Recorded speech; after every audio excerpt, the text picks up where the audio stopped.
दोस्तों, किसी को बुरा बोलना, चुगली करना, बुराई करना, जलन और ईर्ष्या का भाव रखना, ये सब आपकी तरक्की व खुशियों को रोक देते हैं। आपके अपने जीवन में गहरा प्रभाव डालते हैं। क्या भाग्य में लिखा कभी मिट सकता है? आपने पूरे सोशल मीडिया पर ऐसी कहानी सुने होंगे, किंतु इस कहानी में आपको कुछ अनोखा व अलग बताया गया है।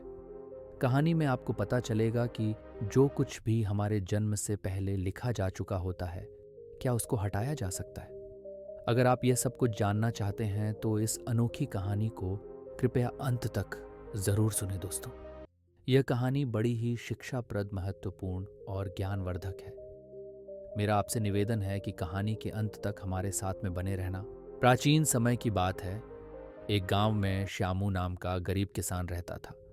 उसके परिवार में सिर्फ वह और उसकी पत्नी रहती। किसान के घर में बहुत समय के बाद एक लड़के का जन्म हुआ। किसान और उसकी पत्नी बहुत खुश थे। सभी आसपास के लोग किसान को बधाई देने के लिए आ रहे थे। एक दिन सुबह का वक्त था। तभी किसान के घर के बाहर से एक साधु ने भिक्षा के लिए आवाज लगाई। किसान के घर में आज खुशी का दिन था, इसलिए उसने साधु महाराज को अंदर बुला लिया और उन्हें बैठने के लिए कहा। जब साधु महाराज बैठ गए तो किसान ने साधु महाराज से कहा, महात्मा जी, हमारे घर में बहुत समय के बाद बच्चे का जन्म हुआ है। आप कृपया करके इसका नामकरण कर दीजिए। साधु ने जैसे ही बच्चे को अपनी गोद में उठाया, तभी साधु ने देखा कि बच्चे की बाजू पर एक चिन्ह बना हुआ है जो राजयोग को दर्शाता है। साधु बच्चे की बाजू के ऊपर चिन्ह देखकर हैरान रह गया। किसान ने जब साधु को हैरान परेशान देखा तो उसने कहा, महाराज जी, क्या बात है? आप इतना परेशान क्यों नजर आ रहे हो? साधु ने कहा, बेटा, मैं परेशान नहीं हूं, बल्कि मैं तो बहुत खुश हूं, क्योंकि तुम्हारा बेटा बहुत किस्मत वाला है। तुम्हारे पुत्र की किस्मत में राजयोग लिखा है। किसान ने कहा, महात्मा जी, मैं आपकी बात समझा नहीं। आप क्या कहना चाहते हो? साधु ने कहा, बेटा, तुम्हारा पुत्र एक दिन राजा बनेगा। इसका विवाह 16 वर्ष की आयु में इस राज्य की राजकुमारी के साथ होगा और फिर यह इस नगर का राजा बन जाएगा। साधु की बात सुनकर शमू बहुत खुश हुआ। जब गांव के लोगों को पता चला कि शमू का बेटा एक दिन इस नगर का राजा बनेगा, तो सभी लोग उसको देखने के लिए आने लगे। एक दिन की बात है। उस नगर का राजा हिरण का शिकार करता करता काफी दूर जंगल में निकल गया, लेकिन हिरण राजा के हाथ नहीं आया। राजा को हिरण का पीछा करते करते प्यास लग गई थी, लेकिन राजा को आसपास कोई नदी या तालाब भी नहीं मिला जहां से वह पानी पी सके। राजा काफी समय से जंगल में इधर उधर घूम रहा था। राजा पानी की तलाश में भटकता हुआ उसी गांव में पहुंच गया जहां शमू रहता था। तभी राजा की नजर एक महात्मा के ऊपर पड़ी। राजा ने महात्मा से पानी मांगा। महात्मा ने राजा को रुकने के लिए कहा और अपनी कुटिया के अंदर से पानी लेने के लिए चले गए। महात्मा ने पानी लाकर राजा को दिया। राजा पानी पीने लगा। पानी पीने के बाद राजा ने देखा कि बहुत सारे लोग बाहर इकट्ठे होकर जा रहे थे।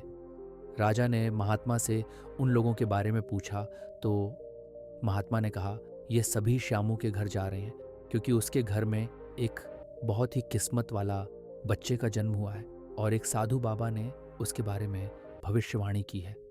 राजा ने पूछा, बाबा, ऐसी कौन सी भविष्यवाणी की है जिसके कारण सभी लोग वहां जा रहे हैं?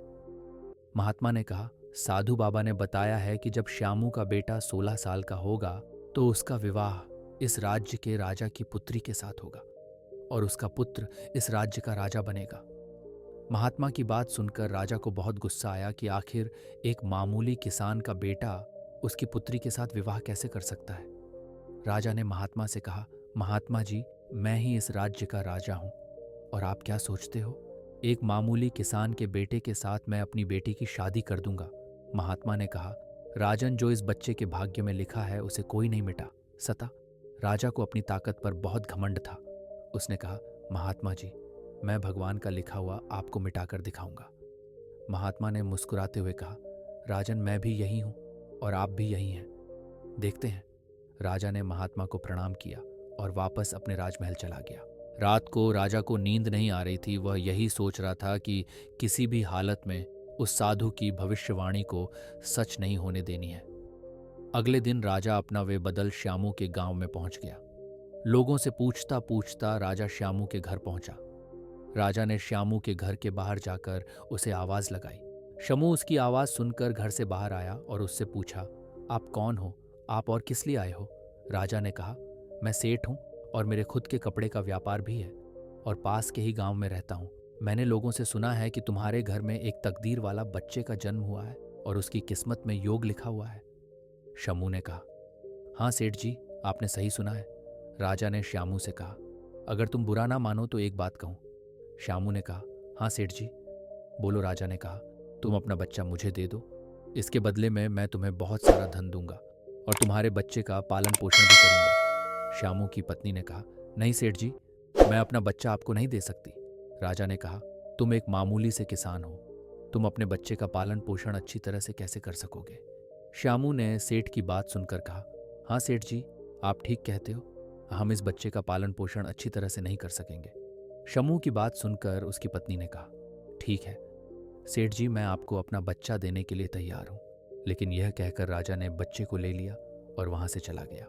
राजा अपने साथ बच्चे को लेकर एक नदी पर पहुंचा। राजा ने सोचा था कि वह बच्चे को में छोड़ देगा और उसकी मृत्यु हो जाएगी, लेकिन बच्चे का मासूम चेहरा देखकर उसको नदी में छोड़ने की हिम्मत नहीं हुई। बहुत सोचने के बाद राजा ने लकड़ी का एक संदूक लिया और बच्चे को संदूक में बंद करके पानी में बहा दिया।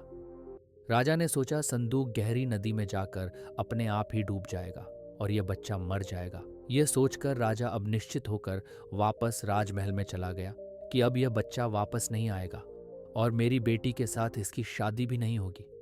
मैंने भाग्य का लिखा हुआ मिटा दिया।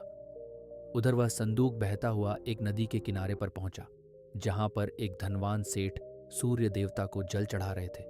उस सेठ ने जब संदूक को खोलकर देखा तो उसके अंदर एक बच्चे को देख वह हैरान हो गए। उस सेठ की कोई संतान नहीं थी। सेठ उस बच्चे को अपने घर ले गया। सेठ की पत्नी बच्चे को देखकर बहुत खुश हुई। उसने जब सेठ से पूछा कि यह बच्चा किसका है, तो सेठ ने उसको बच्चे के बारे में बताया कि कैसे वह उस नदी में बहता हुआ मिला है। सेठ और उसकी पत्नी ने बच्चे के लिए भगवान को हाथ जोड़कर धन्यवाद किया। अब वह बच्चा सेठ के घर में पलने लगा। सेठ ने उस लड़के का नाम सूर्या रखा था। धीरे धीरे 16 वर्ष बीत गए। सूर्या बहुत ही समझदार और बुद्धिमान था। एक दिन सूर्या को अध्यापक पढ़ा रहा था। अध्यापक जो कुछ भी पूछता, सूर्या तत्काल उसका जवाब दे देता। ये देखकर अध्यापक ने सूर्या को कहा, तुम तो बहुत ही समझदार और ज्ञानी हो, तुम आगे चलकर बहुत बड़े आदमी बनोगे। अध्यापक सूर्या की प्रशंसा कर रहा था कि तभी वहां से वही राजा गुजर रहा था जो किसी दूसरे राज्य में किसी काम से जा रहा था। राजा ने जब सूर्या की तरफ देखा तो राजा वहीं पर रुक गया। राजा ने सूर्या से पूछा, बेटा तुम कौन हो और कहाँ रहते हो और तुम्हारे पिताजी का नाम क्या है। सूर्या ने कहा, महाराज मैं सेठ हीरालाल का पुत्र हूँ। यह पूछकर राजा वहां से चला गया। अपना कार्य करने के पश्चात राजा जब वापस आया तो वह सेठ हीरालाल के घर गया और उसने हीरालाल से कहा, तुम्हारा बेटा बहुत ही समझदार और बुद्धिमान है। सेठ, हीरालाल ने राजा की बात सुनकर कहा, महाराज मैं उसका असली पिता नहीं हूं, मैंने तो उसे सिर्फ पाला है, लेकिन वह मेरे लिए बेटे से भी बढ़कर है। राजा ने सेठ हीरालाल से पूछा, क्या यह लड़का आपका पुत्र नहीं है? तो फिर यह लड़का आपको कहाँ से मिला? फिर सेठ हीरालाल ने राजा को सारी कहानी सुनाई कि कैसे वह उसे बहते हुए पानी में एक संदूक से मिला था। जब राजा ने सेठ हीरालाल की बात सुनी तो वह चौंक गया। राजा समझ गया था कि यह बच्चा वही है जिसे मैंने 16 साल पहले नदी में बहा दिया था। राजा और सेठ हीरालाल बातें कर ही रहे थे कि वहां पर सूर्या आ गया। राजा ने सूर्या को देखा तो उसने सेठ हीरालाल से कहा, सेठ जी मुझे आगे किसी काम से जाना है, अगर आप अपने बेटे के हाथों मेरी एक चिट्ठी महारानी तक पहुंचा दो तो मैं उसको सोने की 50 मोहरें दूंगा। सूरज ने यह सुनकर राजा से कहा, हाँ महाराज क्यों नहीं, मैं आपकी चिट्ठी जरूर पहुंचा दूंगा। राजा ने चुपचाप एक संदेश लिखा और चिट्ठी के ऊपर मोहर लगा दी और चिट्ठी सूर्या को पकड़ा दी और कहा कि बेटा यह लो, यह रानी तक पहुंचा देना। सूर्या चिट्ठी लेकर चला गया। सूर्या चलते चलते जंगल से गुजर रहा था कि वह रास्ता भटक गया। उसे रास्ता ढूंढते ढूंढते रात हो गई। सूर्या रात गुजारने के लिए कोई जगह ढूंढने लगा, तभी उसकी नजर एक झोपड़ी के ऊपर पड़ी। सूर्या ने सोचा, मैं रात यहीं पर बिता लेता हूं। यह सोचकर सूर्या नीचे उतरा और झोपड़ी के अंदर चला गया।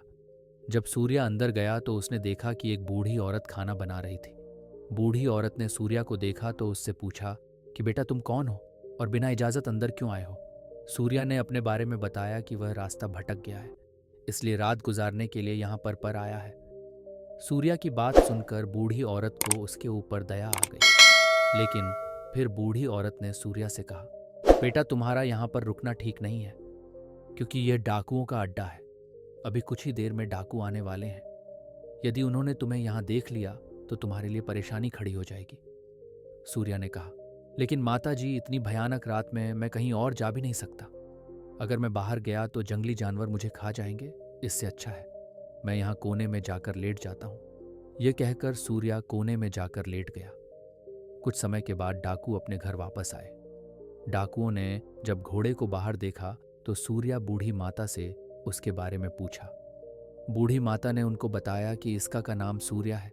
ये बहुत ही नेक दिल बच्चा है और ये राज के काम से राजमहल जा रहा है। जब डाकुओं ने यह सुना तो उन्हें कुछ संदेह हुआ। वह राजा की हरकतों के बारे में जानते थे, इसलिए उन्होंने सूर्या की जेब से चिट्ठी निकाली और उसे पढ़ने लगे। जैसे ही डाकुओं ने वह चिट्ठी पढ़ी तो वह सब समझ गए। बूढ़ी माता ने उनसे पूछा, चिट्ठी में क्या लिखा है? उनमें से एक डाकू ने बताया है कि जैसे ही यह लड़का तुम्हारे पास पहुंचे, इसको उसी समय मरवा कर कहीं दूर दफना देना। यह काम मेरे पहुंचने से पहले हो जाना चाहिए। बूढ़ी माता ने जब यह बात सुनी तो बोली, यह राजा कितना दुष्ट है, जिसके हाथों चिट्ठी भिजवा रहा है उसी को मरवाने का आदेश भी दे रहा है। यह सोचकर बूढ़ी माता ने सोचा कि मुझे इस मासूम को बचाना चाहिए। उसने डाकुओं से कहकर दूसरी चिट्ठी लिखकर उस चिट्ठी से बदल दी और वापस सूर्या की जेब में रख दी। इसके बाद डाकू वहां से चले गए।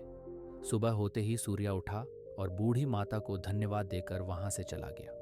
सूर्या कुछ समय के बाद ही राजमहल पहुंच गया और उसने चिट्ठी महारानी को दे दी। महारानी ने चिट्ठी पढ़ी तो चिट्ठी में लिखा था कि यह लड़का बहुत ही बुद्धिमान और ज्ञानी है। यह राजकुमारी से विवाह करने लायक है, इसलिए मेरे आने से पहले ही तुम इसका विवाह राजकुमारी से कर दो। महारानी सोचने लगी कि आखिर ऐसे कैसे महाराज किसी अनजान से राजकुमारी का विवाह कर सकते हैं, लेकिन फिर उसने देख कि चिट्ठी पर राजा की मोहर भी लगी हुई थी, इसलिए यह लड़का झूठ नहीं बोल सकता। यह सोचकर महारानी ने राजकुमारी का विवाह उस युवक से कर दिया। कुछ दिनों के बाद जब राजा वापस आया तो उसे पता लगा कि उसकी पुत्री का विवाह उसी युवक से हो गया है। यह सुनते ही राजा गुस्से से आग बबूला हो गया और उसने महारानी से पूछा, तुमने यह सब क्यों किया? तब महारानी ने बताया कि महाराज, जैसा कि आपने चिट्ठी में लिखा था मैंने वैसा ही किया है। राजा ने महारानी को चिट्ठी दिखाने के लिए कहा। जब महारानी ने चिट्ठी दिखाई तो राजा ने चिट्ठी में कुछ और ही लिखा पाया।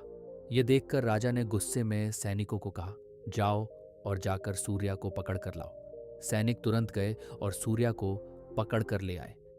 राजा ने गुस्से में सूर्या से कहा, तुमने धोखे से मेरी पुत्री के साथ विवाह तो कर लिया, लेकिन मैं तुम्हें अपना दामाद स्वीकार नहीं करूंगा। सूरज ने राजा की बात सुनकर कहा, लेकिन महाराज, मैंने तो आपके साथ कोई धोखा नहीं किया है। राजा ने सूर्या की बात सुनकर कहा, तुम मुझे भी बेवकूफ बनाना चाहते हो, लेकिन मैं तुम्हें अपना दामाद स्वीकार नहीं करूंगा। अभी दोनों की बात चल ही रही थी कि एक सैनिक ने आकर राजा से कहा, महाराज, बाहर एक महात्मा आए हैं, वह आपसे इसी समय मिलना चाहते हैं। राजा ने महात्मा को अंदर लाने का आदेश दिया। महात्मा जी अंदर आए तो राजा ने उठकर उनको प्रणाम किया और उनके आने का कारण पूछा। महात्मा ने कहा, राजन, लगता है आपने मुझे पहचाना नहीं। राजा ने कहा, नहीं महाराज, मैंने आपको नहीं पहचाना नहीं। महात्मा ने मुस्कुराते हुए कहा, राजन, मैं वही हूँ जिसे तुम आज से 16 वर्ष पहले भाग्य का लिखा मिटाने की बात बोलकर आए थे। जैसे ही महात्मा ने यह बात कही, राजा एकदम से चौंक गया। उसे सब कुछ याद आ गया। महात्मा ने मुस्कुराते हुए कहा, क्यों राजन, भाग्य का लिखा मिटा दिया? राजा ने आंखें नीची करके कहा, नहीं महात्मा जी, मैं भाग्य के हाथों हार गया। महात्मा ने कहा, राजन, भाग्य के हाथों कोई नहीं जीत सकता, इसीलिए अब सूर्या को अपना दामाद स्वीकार करो और अपना राजपाट उसको सौंप दो। राजा ने कहा, महात्मा जी, जैसा आपने कहा है वैसा ही होगा। राजा को समझाकर महात्मा जी वहां से चले गए। राजा ने सूर्य से माफी मांगी और सारा राजपाट उसको सौंप दिया। इसी के साथ में उम्मीद है कि आपको आज की वीडियो पसंद आई होगी, तो हमें कमेंट सेक्शन में ज़रूर बताना और इस वीडियो को उस इंसान के साथ शेयर करें जिससे यह कहानी सुनने की ज़रूरत है, और साथ ही चैनल को सब्सक्राइब करें। तो चलिए फिर मिलते हैं ऐसी एक और नई वीडियो में एक नए मैसेज के साथ। तब तक के लिए अपना ख्याल रखें। धन्यवाद।